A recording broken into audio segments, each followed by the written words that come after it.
We are back. We are back. Part 2 of Chief and the Machine. Just came back from our little break. Got the music rocking again.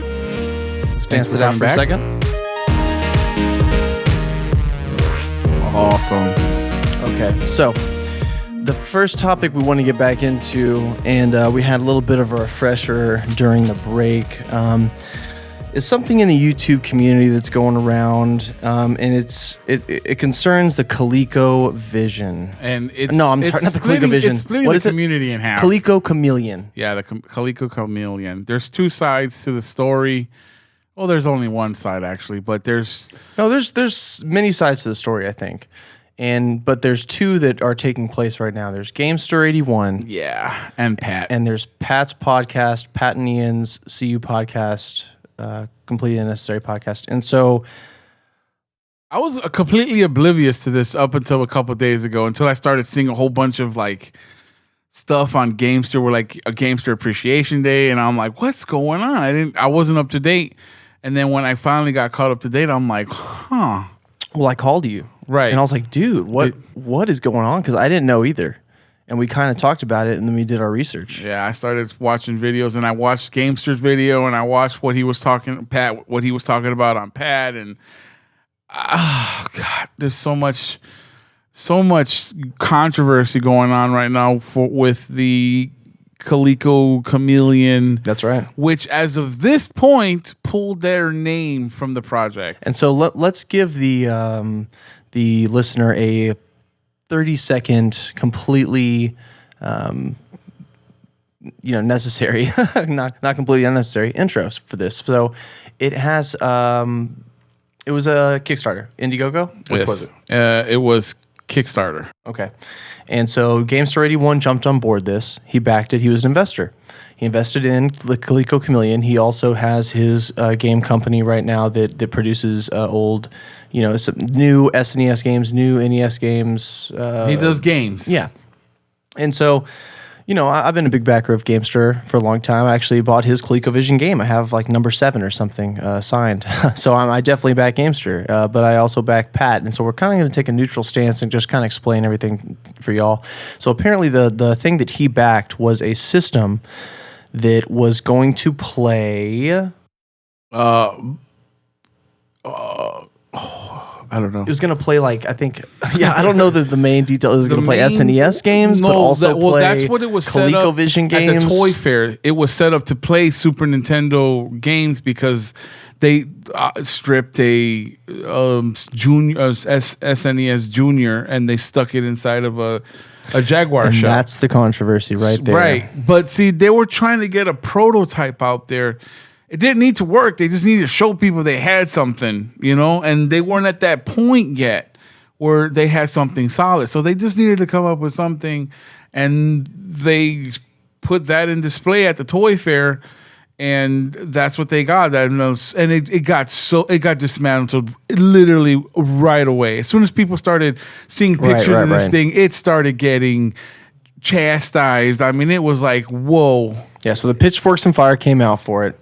They got attacked for it, and what the main stance is that everyone's like, hey, Gamester, how could you do this, man? How could you try to swindle us by taking this SNES Repro console or whatever, a mini, and throwing it inside this shell and selling it to us? Like, why would you do that?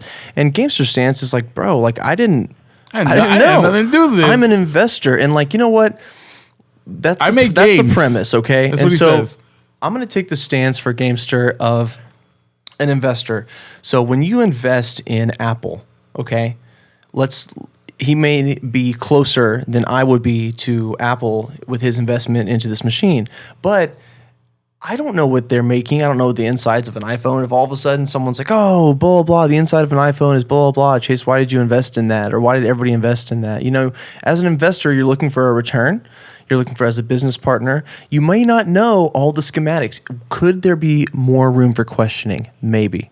Could there be more room for more information finding and more research into your investment before you invest into it? Maybe.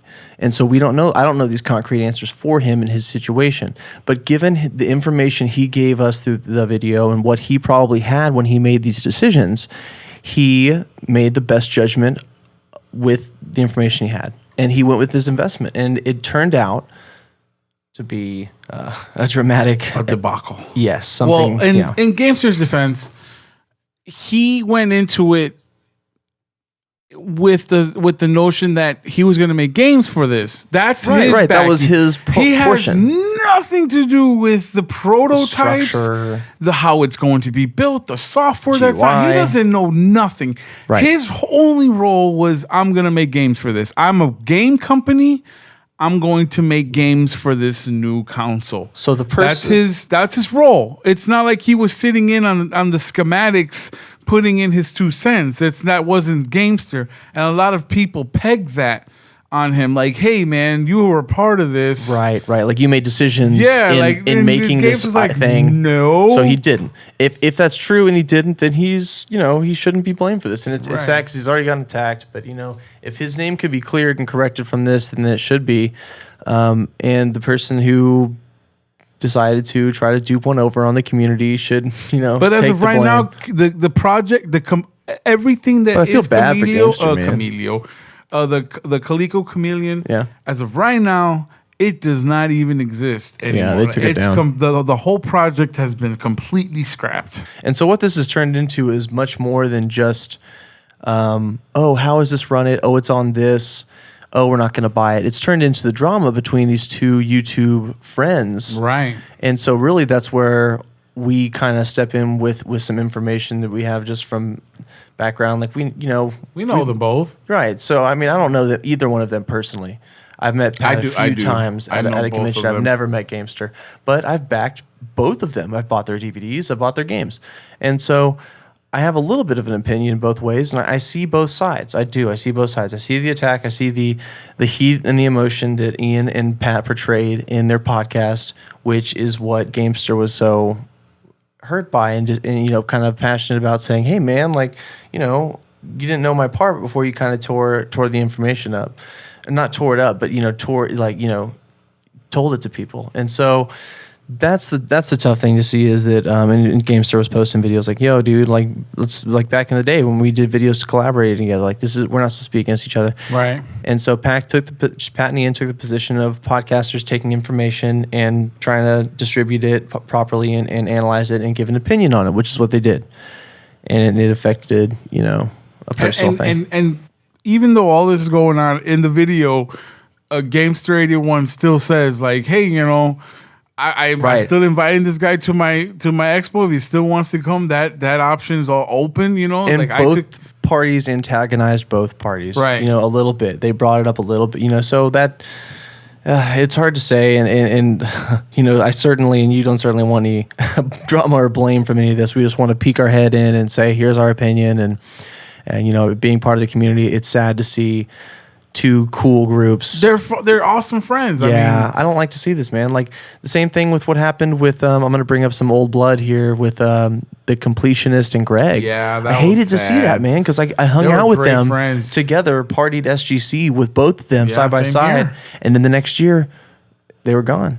That sucked. And so it was like, fuck, dude. And complete split up, like no contact whatsoever. Right. And so that was rough too. And it's tough to see that in community when you're like kind of like see people as a pair or see people as a group or like, because Gamester81's right up here with Pat. Right. So, but now I'm like, oh shit, now they got beef.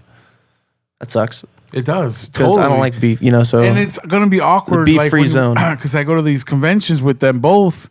Like last year, I was at Retropalooza, and their booths were right next to each other. Yeah, so it's like, I'm sure they're coordinating stuff now. But I'm pretty sure. I don't know if they're still going to be beefing by that time, but yeah, let's hope they pull through. Let's hope they. So shout outs to both of them. But hopefully, they both feel like they're not wrong, so no one's going to apologize.